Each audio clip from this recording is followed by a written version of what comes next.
Never did I think I was going to be a golf course photographer, really. I mean, that wasn't the plan.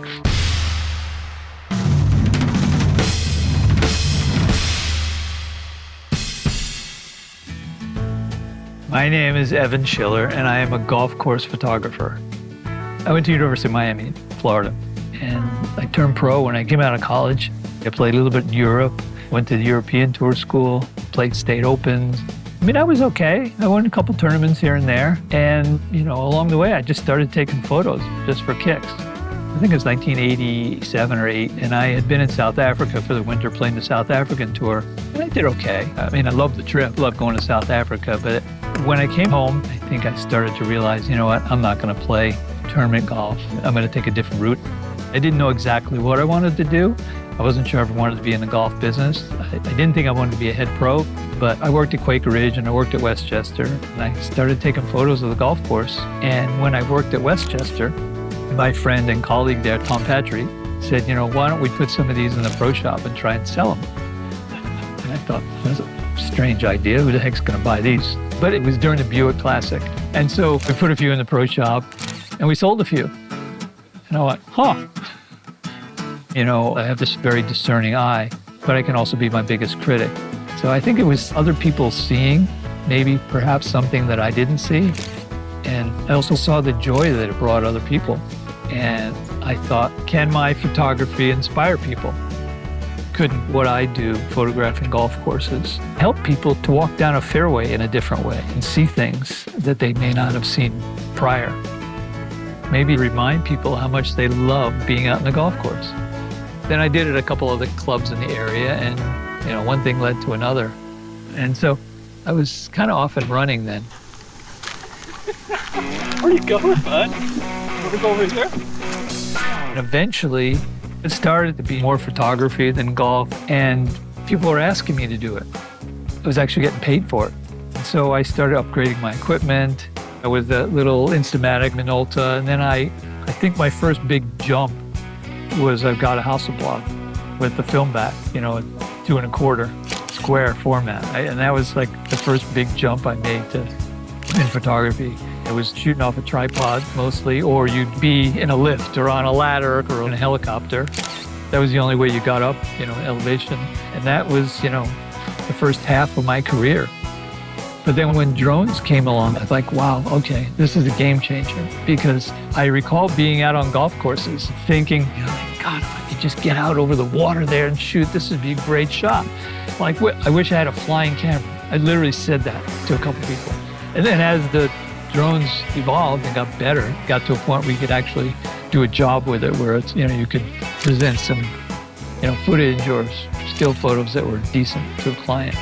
So it's evolved from that to, DJI Phantom, to DJI Inspire, to, Mavics, to my Air Peak now.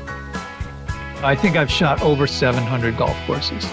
And I would say I've taken hundreds of thousands of photos. Anytime I go to a golf course, I'll make a point to go scout it. I have a little app called Sunseeker, and I'll go around the golf course, so all the holes I think I'm going to shoot, and I can hold it up in the air. And it tells me where the sun is going to be at certain times of the day. And so I've learned what questions to ask and what to look for and what to ask for. Like the last couple of nights, I text Brad, the superintendent here, and he'll have his staff go out and knock down the dew. But this week is different than the last time I was here. The golf course is different. The weather is different. So it's exciting to go somewhere and have the chance to capture it.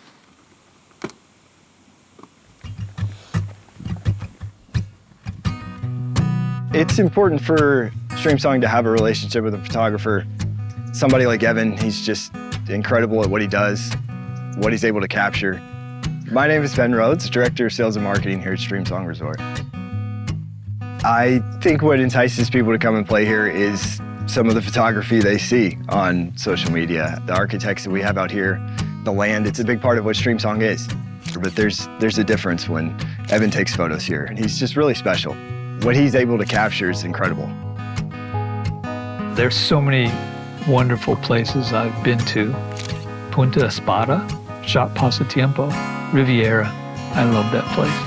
And then there's so many architects, Gordon Crenshaw, David McClay Kidd, Tom Doak. I'm probably leaving out somebody, so I'm sorry. But yeah, there's so many architects now doing just wonderful, wonderful work. But if I had to pick one shot that comes to mind, it was at Bandon Dunes. The fifth hole is a par 4. It runs along the water. One of the best holes on the property. And it was a overcast, misty, cloudy morning. There was this mist or fog coming off the ocean, and it would kind of run up the cliff and kind of across, and the gorse was in bloom because it was beginning of May. So got all this yellow gorse along the bank. Got this dark, foggy, misty sky. And I stood there, I'm in my rain suit, I'm freezing. I was just about to head in because I thought, this is a wash. And then I happened to look on the horizon, and there was a little break in the clouds. I thought, well, you know what, I'm gonna sit here a little bit, because if that happens to, if it opens up and the sun comes out, this could be epic. But it was still a little misty, and I had my drone covered to keep it dry, and I was like, I don't like to fly my drone when it's kind of sort of raining. But I took it off and I hovered it by the 4th green. In fact, there was golfers coming down the 4th hole, and I heard them commenting, "Hey, is that a drone out there, man? Look at that." And then the sun came out for, 30 seconds. I got some shots off, and that was it.